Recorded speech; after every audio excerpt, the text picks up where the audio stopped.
Livro de Josué,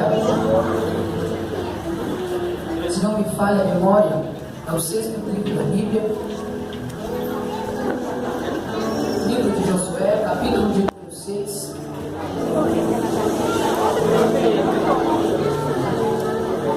Seu versículo de número 20.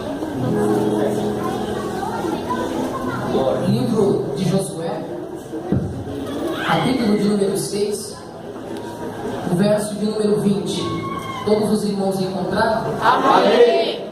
Primeiro eu vou ler o livro de Hebreus, capítulo 11, o versículo de número 30. Está escrito assim: foi pela fé que caíram as muralhas de Jericó, depois que os israelitas marcharam em volta delas durante 7 dias.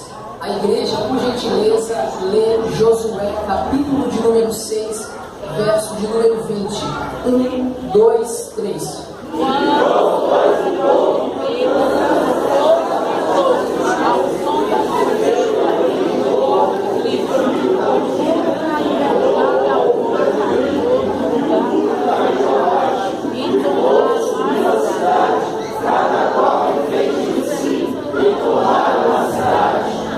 Amém? Podemos acender.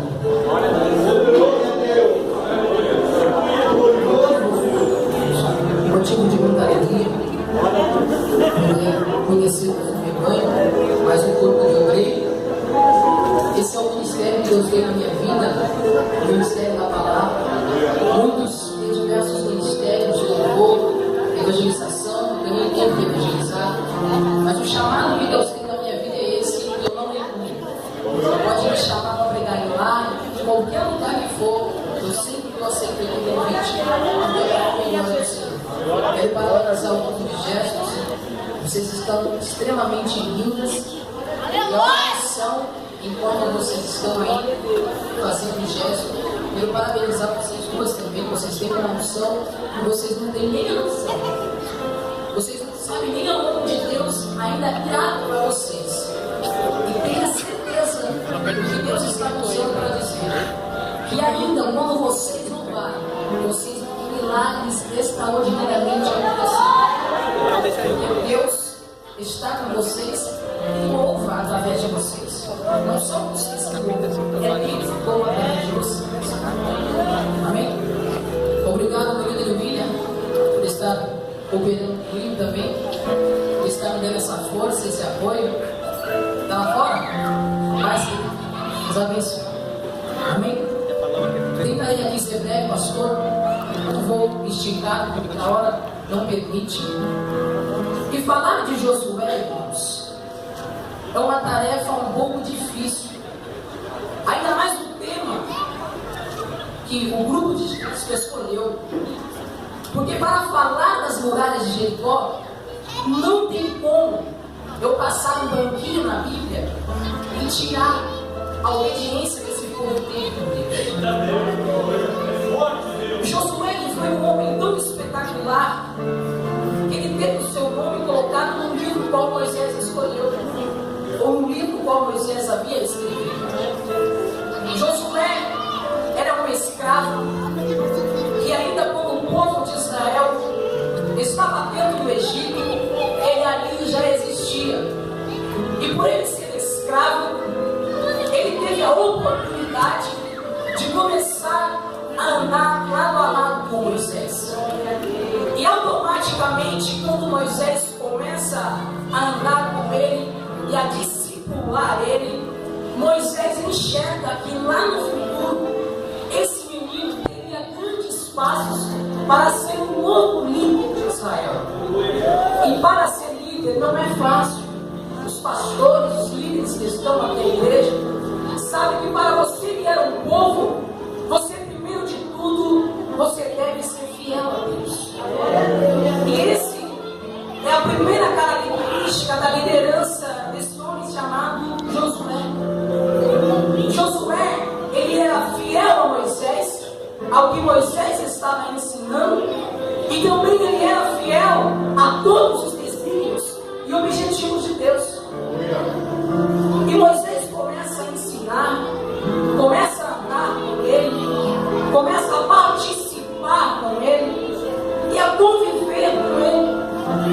chega um determinado momento da história, diz o texto sagrado, a Bíblia, que Moisés pede para que ele escolhesse alguns homens para guerrear como os amalequitas.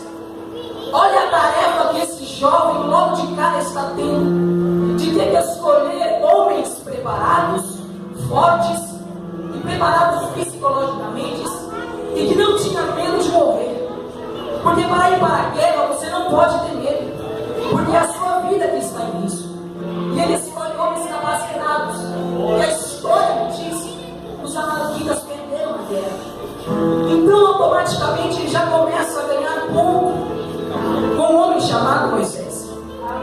E após a vitória contra o Seom, rei dos amorreus, e Og, rei de Bazã, Israel agora vem acampar na cidade de Sitim. Sitim era uma cidade que ficava nas planícies de Moabe, a nordeste do Mar Morto, próximo do Jordão. Era o último lugar aonde Israel iria agora ficar acampado. Porque quando eles ficassem acampados ali, era como se fosse um momento de descanso para eles. Porque a jornada deles era muito longa.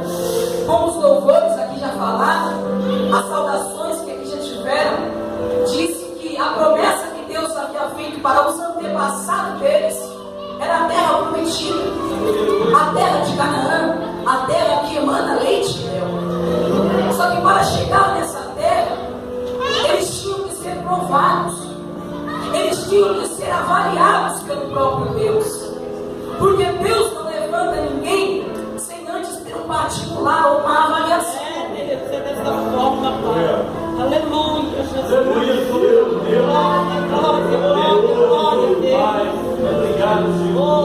e quando eles acampam na cidade de Sitim, eles sabiam que para chegar até a Jericó, antes havia o famoso Rio Jordão. E Deus é tão tremendo e gosta tanto de mostrar que Ele opera o impossível, que quando Ele diz para Josué que eles teriam que atravessar o Rio Jordão, eles iriam atravessar o Rio Jordão no dia 10 do mês 1º. E o que isso quer dizer, Richard Luiz? Isso quer dizer que a tarefa deles se multiplicou ainda mais, porque no dia 10 do primeiro mês, era o mês e era o dia a qual havia muita chuva e o rio transbordava. As correntezas ficavam ainda mais fortes. E humanamente falando, segundo a história, era impossível para eles atravessarem. Só que o povo, como estava sendo guiado por um homem que havia sido bem preparado, a única coisa que eles deveriam levar de Sitim era que Deus estava com eles, independente das circunstâncias a quais eles iriam ter que passar. Aleluia, Deus. E Jericó era uma cidade situada a cerca de 300 quilômetros do noroeste da junção do Rio Jordão com o Mar Morto. Então olha a dificuldade que eles haviam, pecado na mão e tendo que resolver aquele problema. Teriam que atravessar o Rio Jordão em dia de cheia e ainda ter que passar por Jericó. Só que quando Deus fala para Josué que eles teriam que atravessar o Rio Jordão, o povo, junto com os sacerdotes, teriam que pegar a arca da aliança e colocá-la sobre os ombros. Só que todo o povo tinha que estar em santidade. Todo o povo tinha que estar obedecendo às ordens do líder.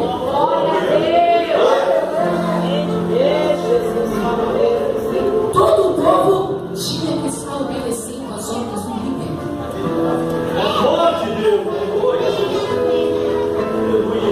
A arca era feita de madeira e de ouro puro. A madeira significava a fidelidade da humanidade de Deus.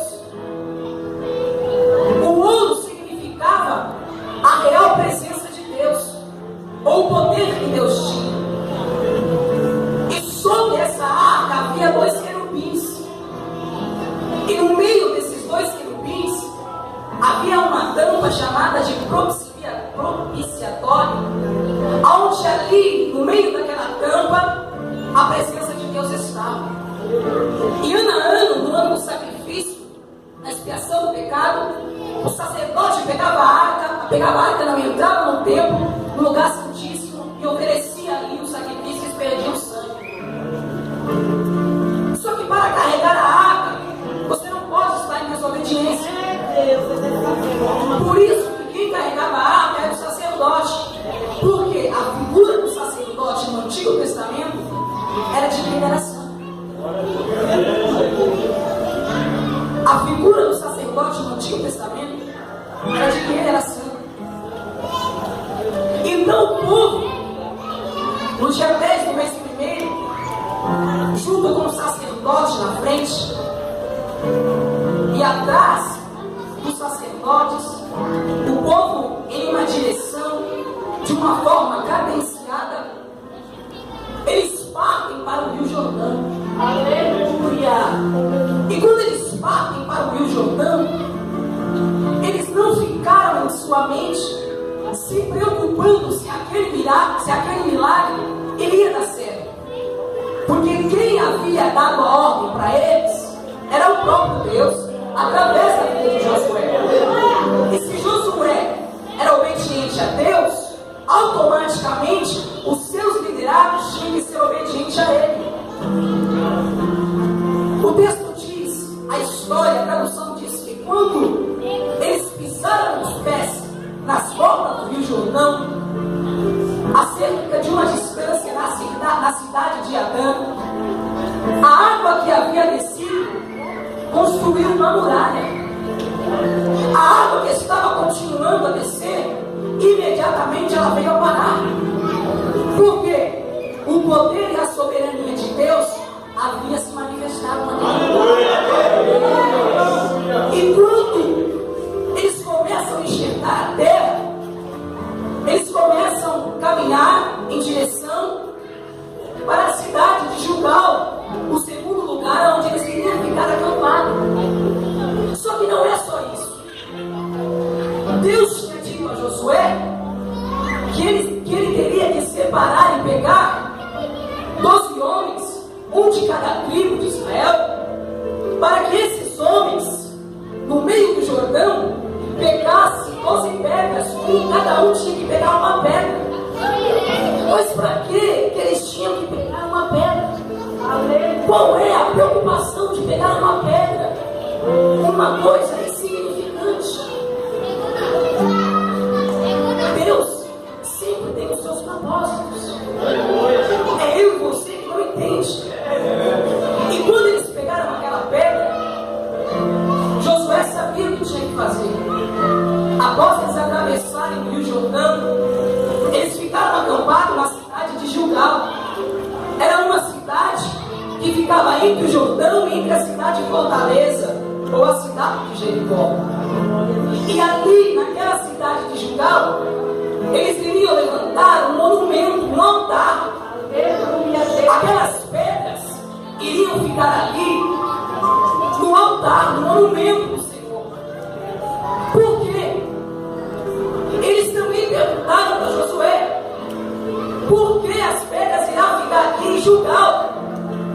Deus responde através da vida de Josué: porque lá no futuro todos os seus filhos, os seus parentes, quando olharem para essas pedras aqui no altar de Gilgal, lembrar-se-ão que eu, o Deus de Israel, fiz vocês atravessar o Rio Jordão sem chuva.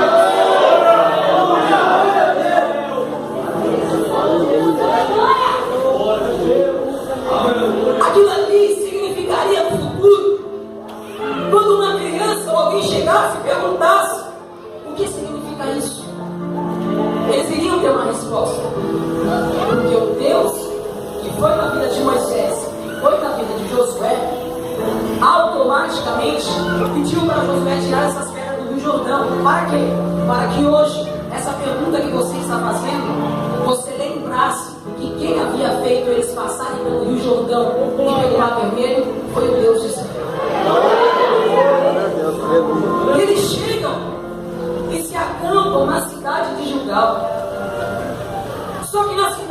dominical, eles têm algumas tarefas muito importantes. Por exemplo, o pacto abraâmico que Deus havia feito com Abraão. Eu acredito que toda a igreja e os obreiros sabem qual é esse pacto. O pacto era da circuncisão. O prepúcio da sua genitália seria cortado. Por quê? Isso era um ato de higiênico e moral e ético para a nação de Israel. E além de ser um ato higiênico para toda a nação de Israel, essa circuncisão mostrava que Israel era um povo separado e escolhido pelo próprio Deus. Só que a igreja não é diferente. A igreja não tem o seu prepúcio da sua genitália cortada. Por quê? O apóstolo Paulo, no livro de Romanos, diz que a verdadeira circuncisão que nós temos e que Cristo fez em nós foi no nosso coração. O excesso de carne que habitava dentro do meio do seu coração, quando Cristo se pôs na cruz do Calvário, ele veio abortar.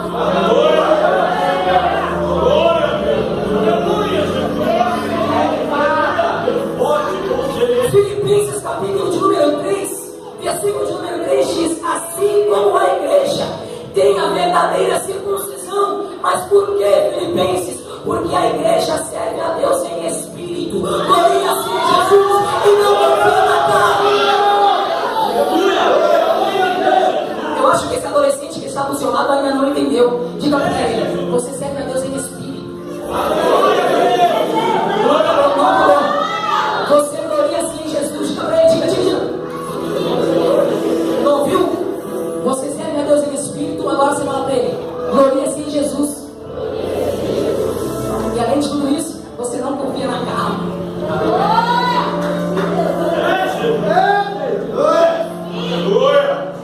Essa é a verdadeira circuncisão no meu e no seu coração. Nós não confiamos na carne. Tinha uma segunda lição.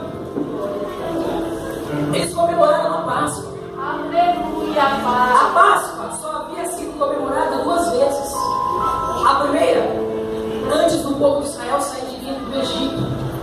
A segunda, no deserto de Sinai. E a terceira, havia de ser agora. Era uma ceia familiar. Qual o prato preferido, diz a história, era um cordeiro separado, assado morto, com pães asmos e ervas. Essa era a Páscoa, o momento que o povo tinha para festejar. E após eles festejarem essa Páscoa e o povo ser circuncidado, eles partem para a tomada da cidade de Jericó. Só que todo líder, ele se preocupa mais com aquele que ele está liderando do que com o seu próprio filho. O pastor se preocupa mais com as ovelhas dele do que com o próprio filho dele. Porque o líder ou o pastor sabe do tamanho da responsabilidade que ele tem na mão dele. E aquele a qual ele está ensinando não pode se perder, porque lá naquele grande dia ele vai ter que dar conta. Antes de tudo isso, Josué envia 2. Só os obreiros? Antes de tudo isso, Josué envia 2. E quando ele envia esses 2 espias, muitos de nós temos o costume de dizer que a moça chamada Raabe, ou a prostituta, ela veio mentir.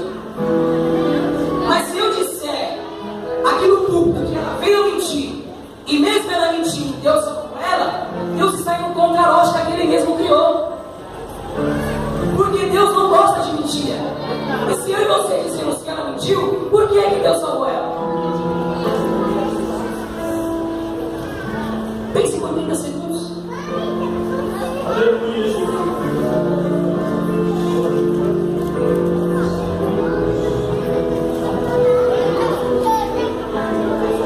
Aprendi com meu líder na aula dominical. Ela não mentiu, ela omitiu. Mas qual a grande diferença diferença de mentir e omitir. Segundo o dicionário Aurélio, omitir é quando você deixa de falar, você esconde. Você não está mentindo. Richard, você está na igreja.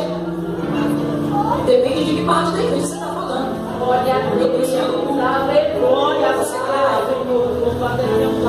Isso não é mentir. Ela omitiu, ela deixou de dizer. Ela respondeu. E foi o que ela fez, ela respondeu as espias. Isso é o que diz o dicionário Aurélio.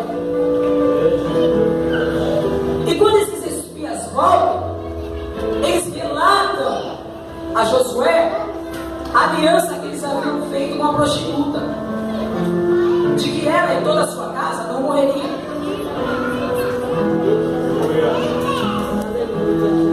E que eles iriam voltar, iriam tirar ela de lá, iriam abençoar a vida dela. E quando eles partem para Jericó, Deus dá uma ordem para ele. Todo o povo tem que estar reunido. Os sacerdotes, novamente, pegarão a arca e colocarão no seu ombro. E os levitas irão louvando. E o povo atrás de vocês. Só que quando isso iria acontecer, se o versículo de número 1, no capítulo de número 6, diz que a cidade de Jericó, ela estava cerrada ou estava fechada. Nenhum entrava e nenhum saía. Como isso iria acontecer? No versículo de número 2, Deus disse para Josué: você ainda não foi, mas eu já dei ela, os seus reis e os seus soldados na sua mão.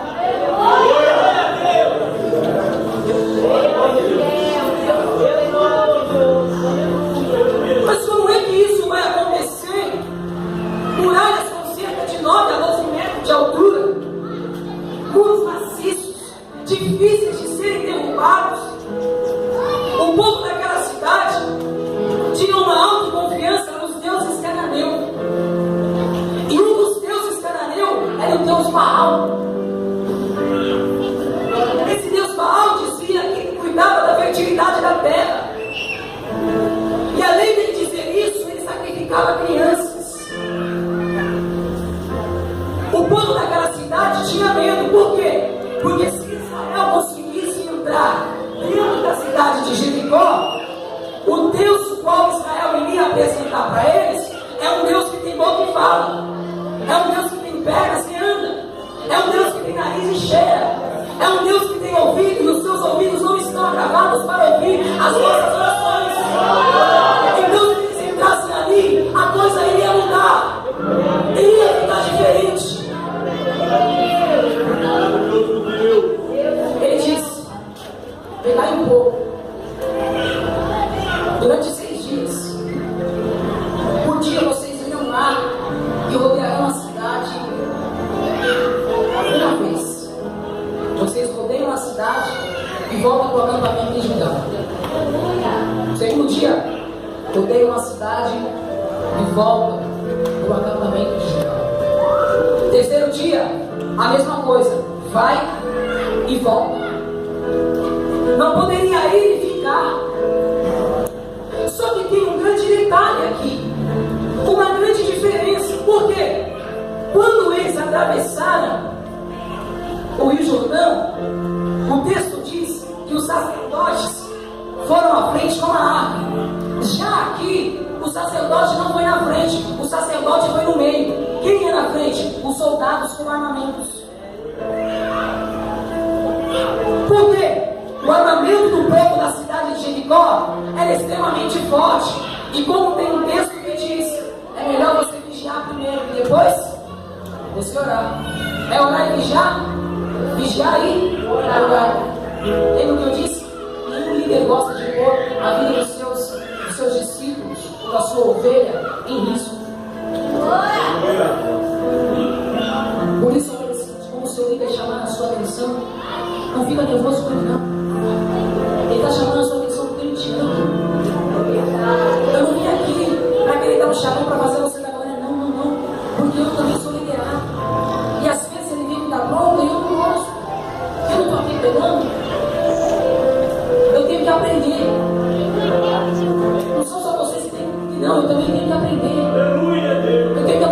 meu líder que está lá atrás chamar minha atenção, eu tenho que abaixar minha cabeça e dizer assim sim. Assim seja. Vocês também têm líderes, eles têm líderes. Quando os nossos líderes, a partir de hoje, se nós não estamos acatando as ordens dele, a partir de hoje, mocidade, adolescente, gestos, quando eles chamarem a nossa atenção, vamos acatar, vamos abaixar nossa cabecinha e dizer: tá bom, amigo, tá bom, pastor, não vou fazer mais isso não. Porque senão não adianta eu subir no púlpito e querer pregar a palavra de Deus. Porque senão não adianta no dia 29 eu ir em outro culto e pegar a palavra. Se quando o pastor ou o líder chama a minha atenção, eu não obedeço. Se eles que são humanos chamam a nossa atenção e nós não obedecemos, quem dirá se Deus chamar a nossa atenção? Olhando para você sentir o drama, como que é para as muralhas de Jericó serem caídas, serem jogadas ao chão ou caírem, não foi uma tarefa fácil? Foi uma tarefa difícil. O grande problema nosso, principalmente nós que se dizemos ser pentecostais, é que muitas das vezes nós publicamos no Facebook, compartilhamos no WhatsApp, dizendo que a chave do crente é a oração e o jejum. Isso é uma tese errada. Oração e jejum não é a chave da vitória do crente. A chave da vitória do crente é você obedecer o que está escrito aqui.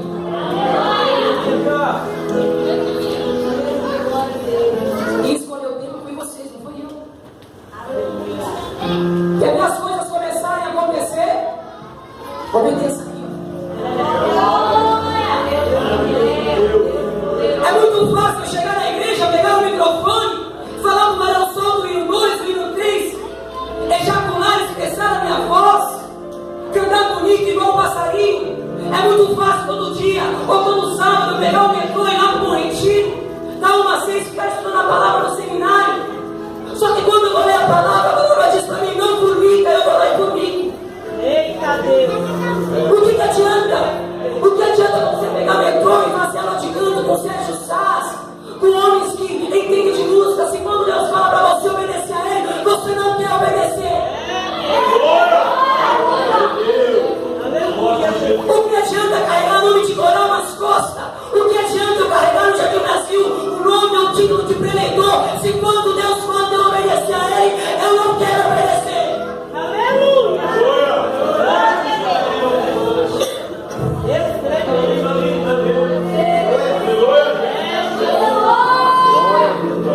O que adianta você acordar todos os domingos 8 da manhã, 9 da manhã, estar na igreja escutando o seu pastor ensinar a palavra, se quando a palavra diz para você não mentir, você mente? Eu não tenho medo de pregar a verdade. Se você continuar mentindo para o céu, você não vai. Na terra de Canaã, você não vai. O líder fica para você e pergunta onde é que você está. Você fala: estou na casa de fulano de tal. Na realidade você não está. Você está saindo com o amiguinho que você marcou encontro na escola. Meu Deus! Aí depois